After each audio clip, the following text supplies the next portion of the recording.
Hiya, this is Toy Lay. Welcome back to Educator.com's Ajax and jQuery course.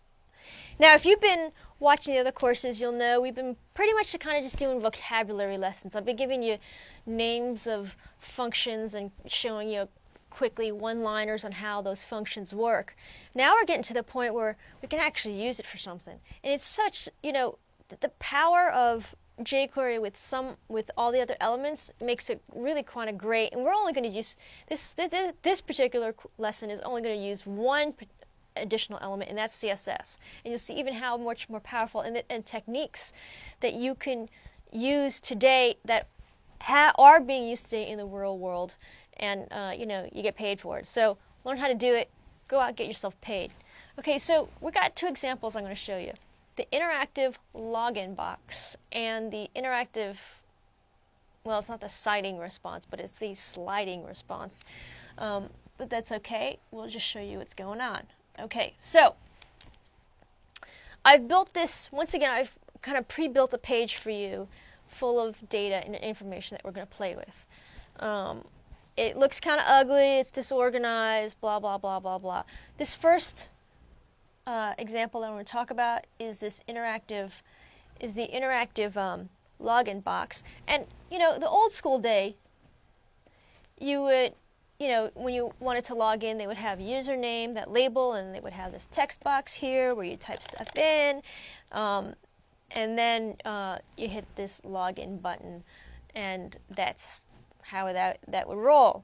These days now, I mean, as pages get more and more complex, they're trying to get to a point where they're saving on real estate and trying to make things more user-friendly. And they've come up with some pretty clever, just kind of even design methods on how to make that happen, how to cue the user, but and use less space and be more efficient. So I'm going to show you how to do it. This is the old school Web 1.0 way. Let's do this the Web 2.0 way, and you'll see this in a lot of different places now. It's pretty much the de facto way of how to build a form these days. So the part that we're interested in, and this is the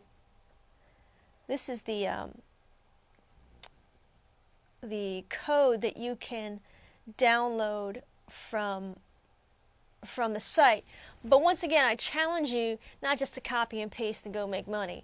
What I challenge you to do is actually try to write the code for yourself, and if you have any issues, use what I have here as a guide to kind of help you pull yourself out of the bugs you might incur, because that's really the only way to learn. Because you can sit there and copy and paste all day long, but one day when somebody's going to actually have a creative idea, an original thought, you're going to want to know how to actually be able to do it. So the part that we're interested in, this is part one here. This is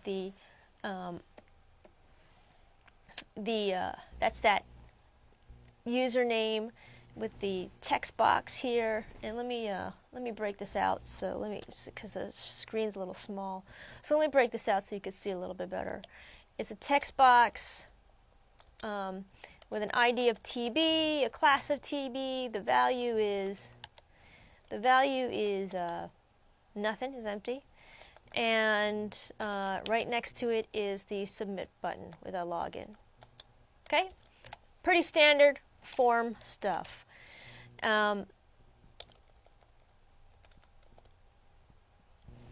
So we're going to start off by doing this. We're going to get rid of this because we don't need that label. All right, well, let's go back and look at it. All right, cool, we don't need the label, but how does the user know that that's a username and not the password that I want, or some other email, or some other whatever form that I need in there? How does the user know? Well, we'll do this. Let's put in the value here as username, as a prompt. And let's reload this. All right, cool. Well, I get it. But that to me right now looks like my username is equal to username and not like John. And I'm using the username to log in with. All right. So how do we distinguish that to the user? What that's more of a prompt and it's not really a username. We do this. CSS it out, and you see this everywhere. Type equal. Okay, so once again, I'm hoping that you guys already have a good command of CSS. I don't have to explain this to you. So if we gray it out, it looks like it's fake text now. It's not. It doesn't look like it's real text. It looks like it's a prompt text. And typically these days, so that people know where to log in, have a call to action, and it's obvious, and it's not like, oh, where is this darn login? A lot of people end up making it super huge, so it's easy to see, because again, some people have some seeing visual issues. Also, if it's bigger, it's just easier to track right immediately, as opposed to looking around on the page and the page and page and just being like, oh, I give up, I don't want to log in anymore. So let's make it big, and let's see what that looks like. All right, looks good, looks big. Let's make it even kind of bigger.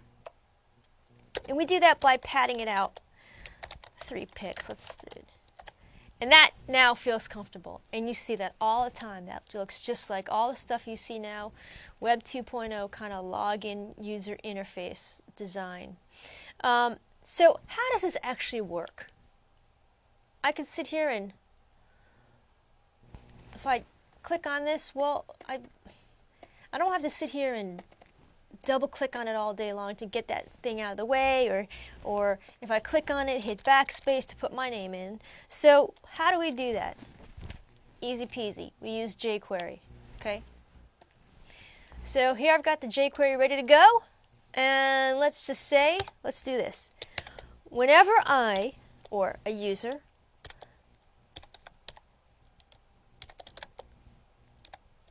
clicks into that text box, we're gonna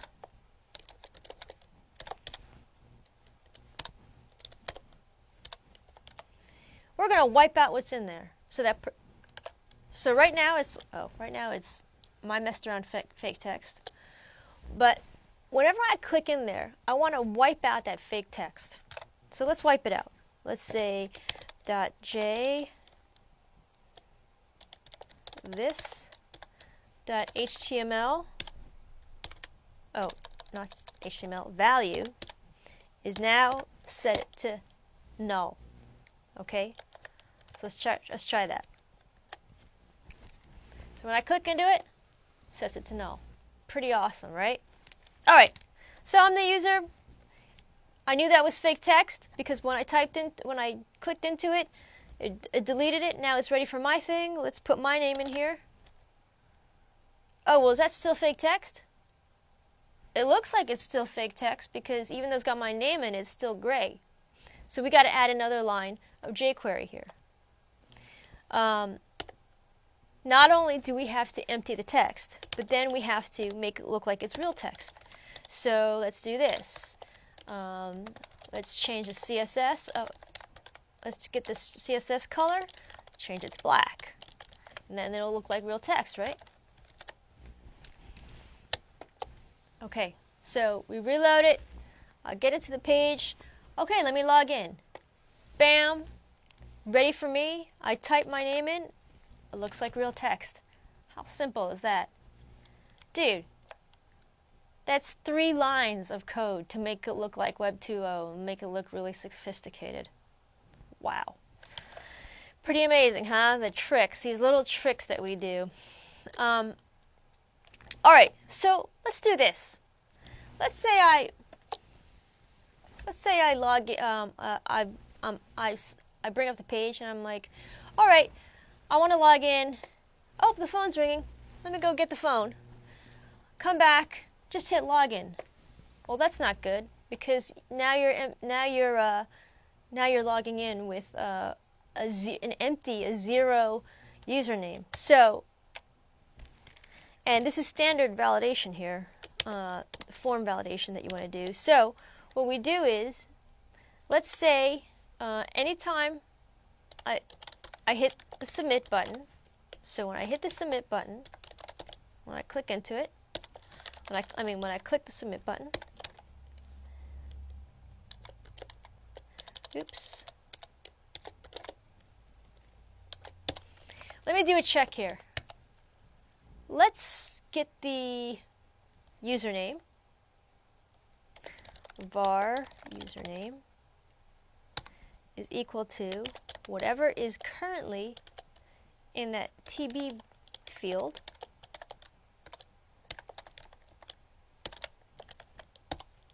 Okay? Now, if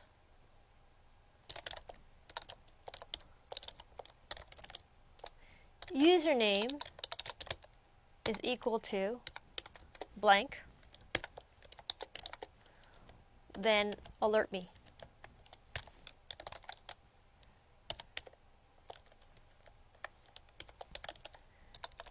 Please enter a valid username. Okay?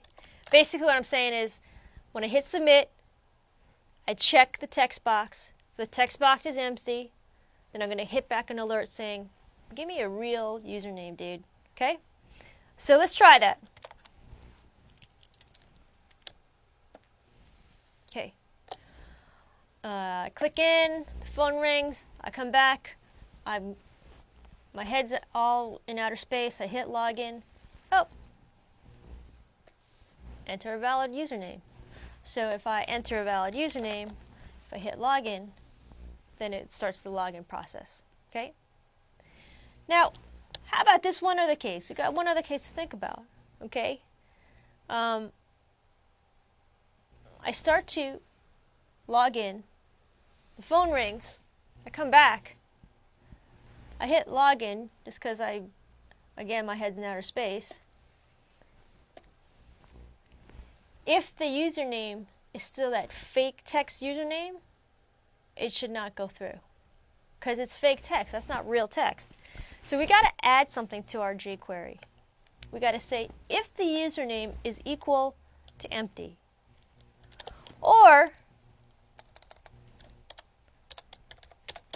the username is equal to this fake default text,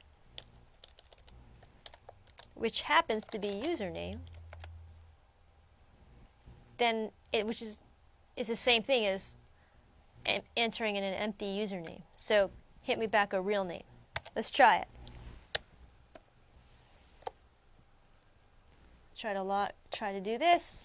Bam, that's correct. Let's load this up again. If I try to log in with the username, once again, I get the alert. So that's some pretty powerful stuff. There you get this kind of whole interactive feedback, more intuitive login situation, and validation with just, I don't know, 7 lines of code and a couple of carriage returns. That's pretty cool. And you can do that all day long. All right, so let's move on. The second part of this is that we wanted to talk about some TV shows that I watch, some things I've watched. All right, we put it in this blog. I'm blogging and I'm talking about Happy Endings, Hurricane Fist, Battlestar Galactica. I've downloaded some images and some quick synopsis about what that stuff is about. All right, well, cool. But man, it's ugly. It's ugly. And it's just hard to read and it's hard to see what's going on. So first, let's kind of just style it out a bit, okay?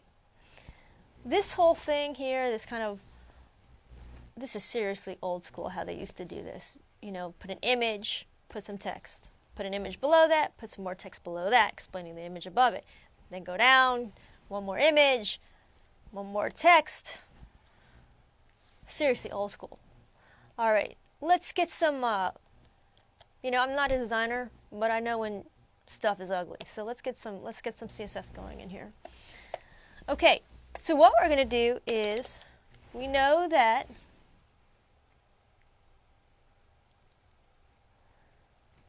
there's this stuff here. I've div this out into 2 classes, the image div and a text div. All right. And they're all under shows, the show divs. All right? So if we CSS out this stuff here, so dot show div and dot image div, let's float it out first.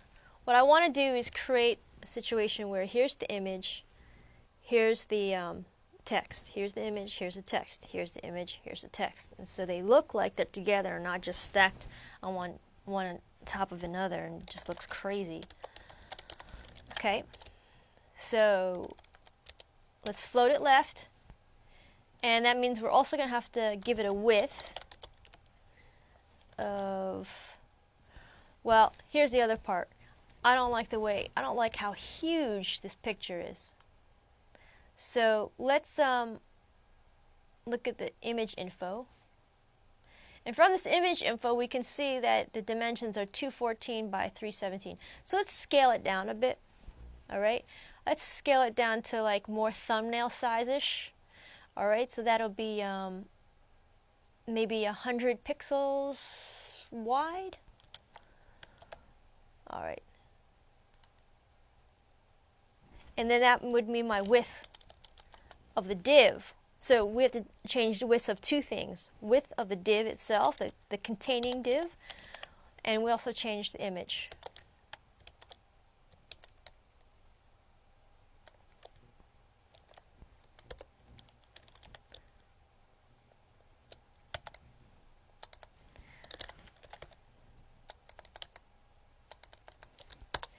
And let's put a cute little border around the image too, just kind of separate it out a bit. Let's give it a border of solid 1 pix. My designer friend was using this today, F2, so we're going to use that because I kind of liked it today. Let's see what that looks like real quick. Okay, look, we don't need this anymore. Let's see what this looks like real quick.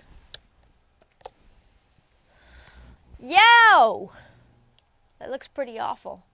All right, it's fine. We're just going to div it out some more because we haven't finished out the CSSing. So let's do this. Now we're gonna CSS. We just CSS out the text. The image. Let's CSS out the text. We're gonna make the width probably a little bit wider, and we're gonna float it out. And then we're probably gonna have to. Let's add here so that it knows I want a new line. Div class equals clear. Now I've already set up a generic class called clear that will clear the floats. And this is how I clear my floats so I can actually see what's going on. I could have also done this. And the reason that would have worked, floating it left, is because I had also created a generic class called left, which is just a simple command to float it left. But since I needed to also set up the widths, I just did it in the back. All right, so let's see what that looks like. Cool. Why didn't this happen over here? Because I forgot to clear this out here. Let's clear this out. Clear out the float. And we need one more down here. Oops. There we go. Let's see what that looks like. Cool. Better. Much better. A little jammed up there. So let's unjam that up by margining out the text. So let's margin this 0, 0, 0, 10 pix. And also let's margin out some of this image here, because right now it looks like it's jammed up on the left side. Actually, we don't have to. We shouldn't jam the image. We should be this whole here.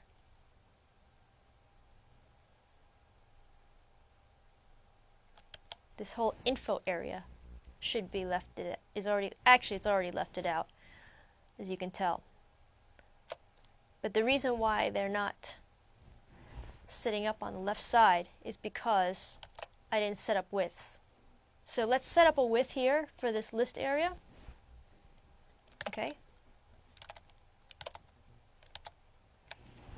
Okay.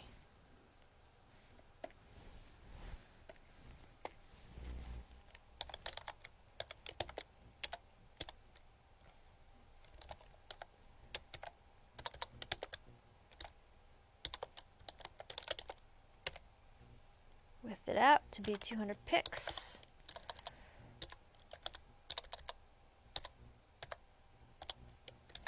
And let's width out this info area.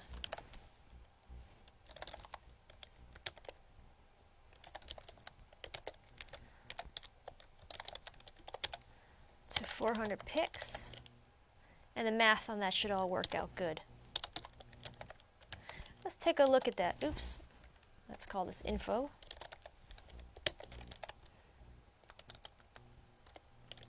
Okay. So list div, the list div, and the info div are gonna be this list div here, and this info div. I'm gonna be constraining their widths so they'll actually start floating because it's got the float class on there, the left float class on there. So let's see what that looks like. Didn't happen. I wonder why.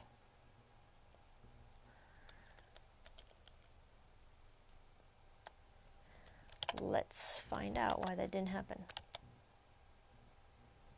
I think I have a good guess as to why that didn't happen. Just for shits and giggles, just for laughs and giggles, we're gonna do this.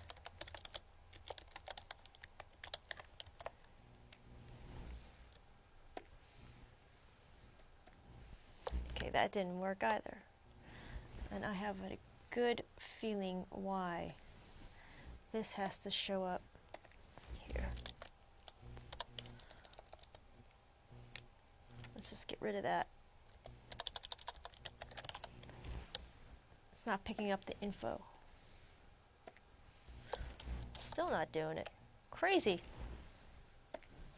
Alright, this is how I debug, guys. Let's put some borders in here so we know exactly what we're working with, what we're dealing with. And something gross and obnoxious and obvious so we know what's going on.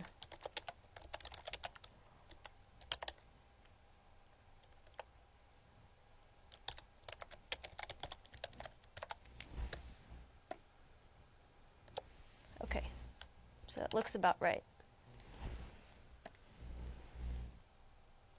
Shows list D, class list D, info list D. Maybe it's too constrained. Sometimes you can over constrain something. So let's try this. Let's loosen it up a bit.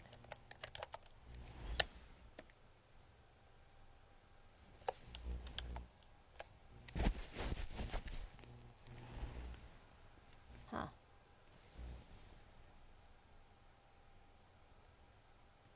List D, info D.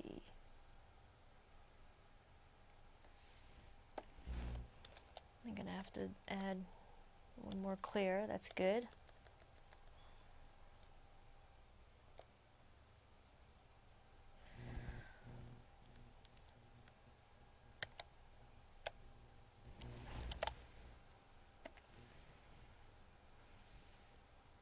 Why is it not floating?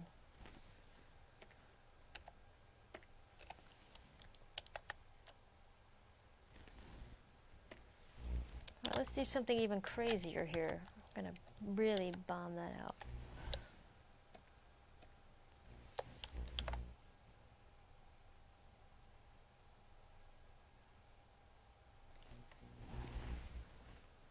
All right, it's times like this we turn to inspect element.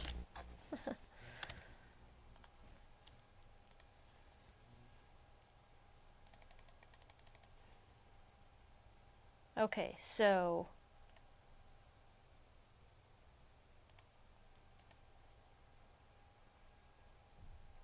shows D shows up at 400.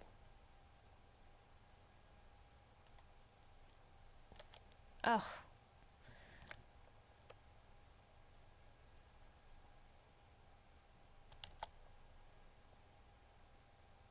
Okay, it's being overwritten.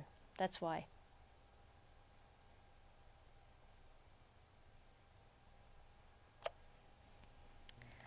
It's because I have this form up here from the previous thing. Let's get rid of that.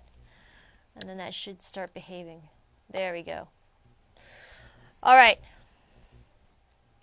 I got rid of some of my other stuff, which is not cool, but at least it's behaving now, as expected. All right, let's go put this back to 200. All right, we're starting to see something a little bit more reasonable here. Okay, let's get rid of these borders. Now that's starting to behave. Awesome. So now we kind of see what we're up against. All right, so I've got happy endings on the top, and it's got here the icon, the thumbnail, and the synopsis on top. We've got Hurricane Fist, number 2, in the number 2 position, and here's the number 2 position, but it still just kind of looks messy, right?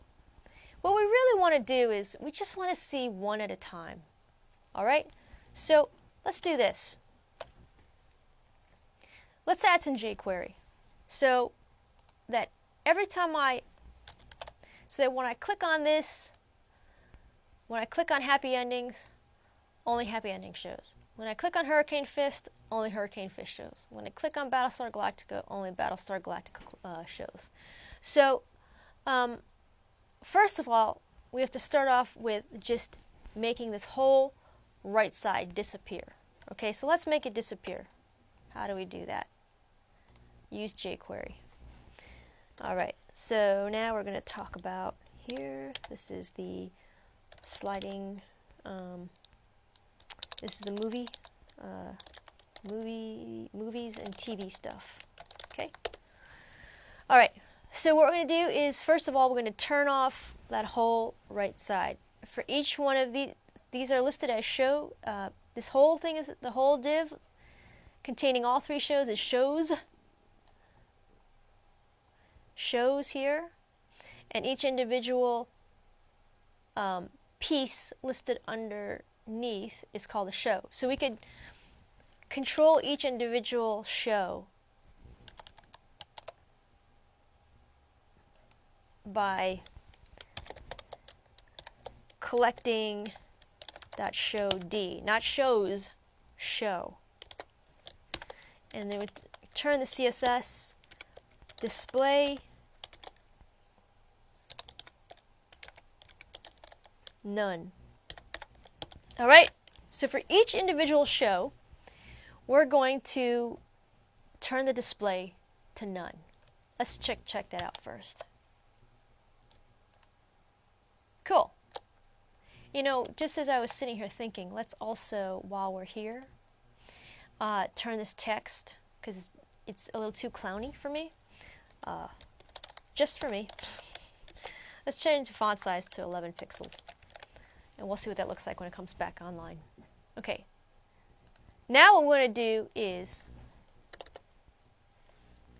every time we click on this here, we want it to show up on the right side. So we could, let's write something and say, okay, well, if I clicked on, what's it called? When I click on this Happy Endings A link, .happy endings link, when I click on it,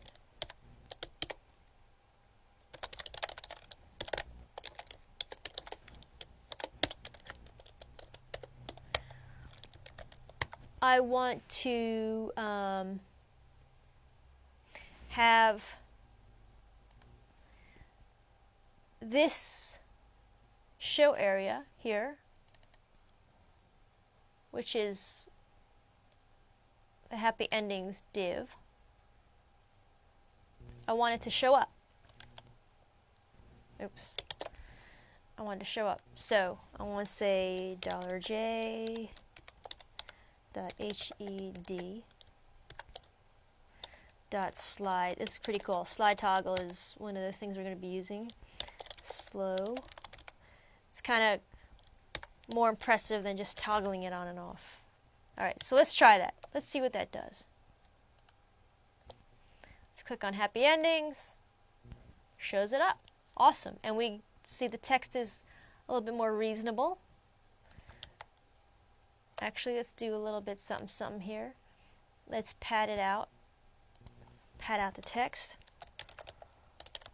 So we've got 5 pixels, 0, 0, 0. And let's see what that looks like. So it looks a little bit more easy. There we go. A little more comfortable. Okay? Alright. If we click on it again, it'll slide toggle it away now. Slide toggle on, slide toggle off. Wax on, wax off. Alright, cool. Now, we've got 2 other things here, and I could sit here all day and write, well, we did that for Happy Endings. Now let's do it for Hurricane Fist.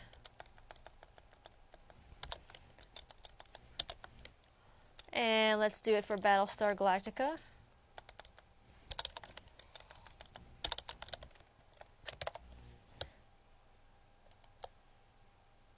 Happy Endings, Hurricane Fist, Battlestar Galactica. Okay. But that doesn't kind of do what I really want it to do. Number one, if I have something on here, then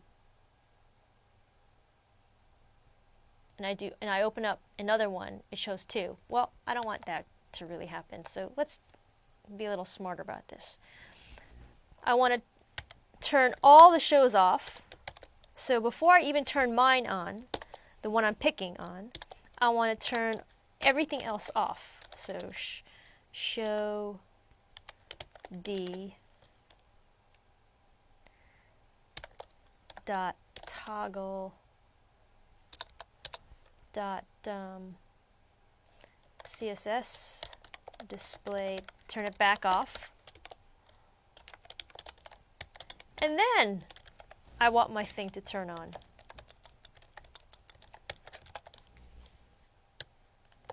Okay, so pop one on, cool. If I get the other one on, turns the other one off before it turns the one I really want on. Same thing here. So it's kind of cool. However, this code sucks. This code really sucks, and I'll tell you why. What if I happen to have 1,000 titles in there? Very possible, because I watch a lot of TV and watch a lot of movies.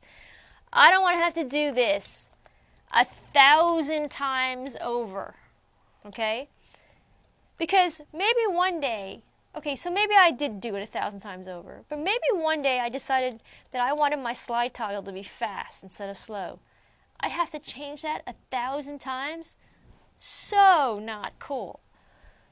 So really what you want to do is write a generic toggler that will work across all pieces on its own, instead of just writing each individual toggler. Okay? We can use this as kind of we can use these things as a kind of a guide to how we want to write a generic toggler. So let's write the generic toggler right now. first of all, we're going to start off with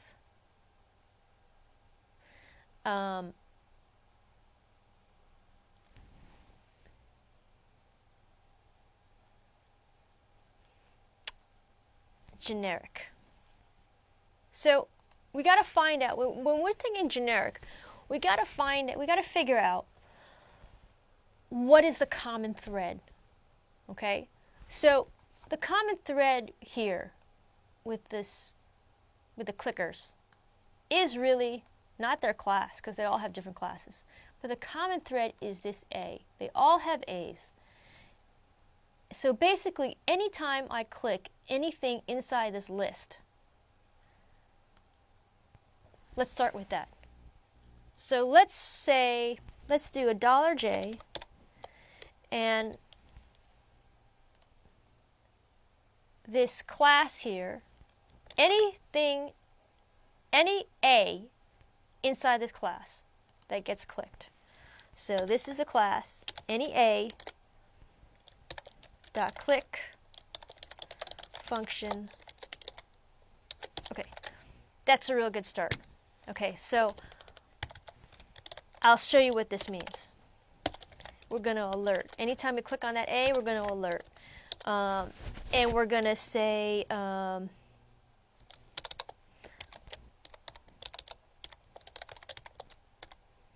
this dot class. Let's pick up the class. So ash. So basically, if I click on an A, return me back my class attribute and pop it up in a box. And I'm going to go ahead and this will be interesting. You'll see it. So let's reload that. So based on this code, it's going to not only slide toggle out the information for the show, but it's also going to pop me up an alert. Okay? So it gives me the alert, and we missed the slide toggle because I'm sitting there reading the alert. But basically, good. So Hurricane Fist A, Happy Endings A, BGA, Battlestar Galactica A. So now we know that it knows who it is. And that's a really big deal. Because now, just doing this line here has already surpassed all of these initiators. Okay? So now we have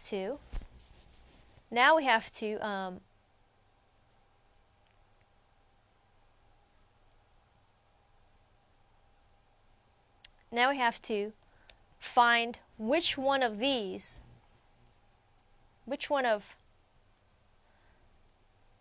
to open up. Okay, now, what else do I know? Okay, I know that I've put this in order because I'm really super organized. My first link relates to my first set of information. My second link refers to my second section of information. And my third link refers to my third section. And guess what? I'm just the kind of person, especially if we do a pull from a database, that this is all going to be in order. So let's just count on that to all be in order, because then we can write JavaScript that will take care of it. So from here, what we do is we say, okay, let's tell me what number in the list the A that I've clicked on. Okay, so var I index is take this, and we're going to go to the parent, which is the parent of this is the li. Okay, the parent of this A, is li. So that's good because we know that if we did an index of the UL, we would know the position of that LI within that UL. Okay? So we go to the parent, which is the LI, and we get the index. Now, let's alert this, and let's see what this brings up. Does this work? 0, 1, 2. So now we know the number, which is cool. And the reason why it's 0, 1, 2, once again, JavaScript is a zero-based language. Okay? So now that we know that, and we know it's working, we can say, well, let's go to this section down here, this info section, and get my zero or 1 or 2 set of stuff. Okay? So we do that by saying J, I'm going to pick up the dot show. Okay, so go back here. These are all shows. This is show 0, show 1, show 2. And we're going to EQ means pick up as opposed to index is get the information. EQ is grab the information. Did that make any sense? Okay. So here I dot. So now we're picking. We've related this here, this I, and we're going to slide toggle it out. Let's try that. Now, in order for this to really make sense, I have to now comment this all out, because otherwise it'll have double commands. Okay, so I'm commenting all that out.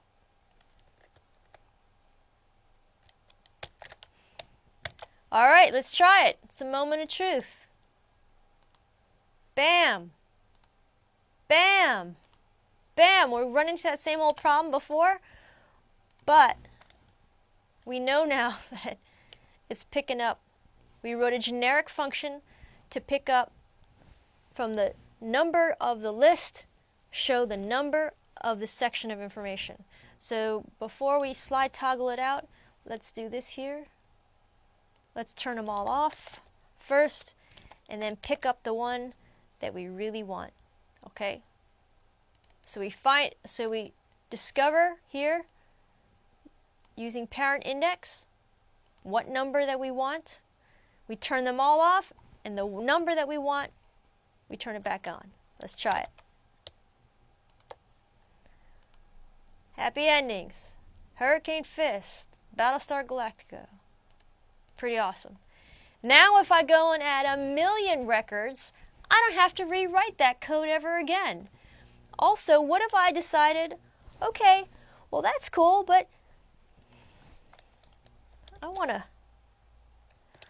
make that box look even better. I'm going to border it out. I'm going to, no, even worse. Check this out. I'm going to add class.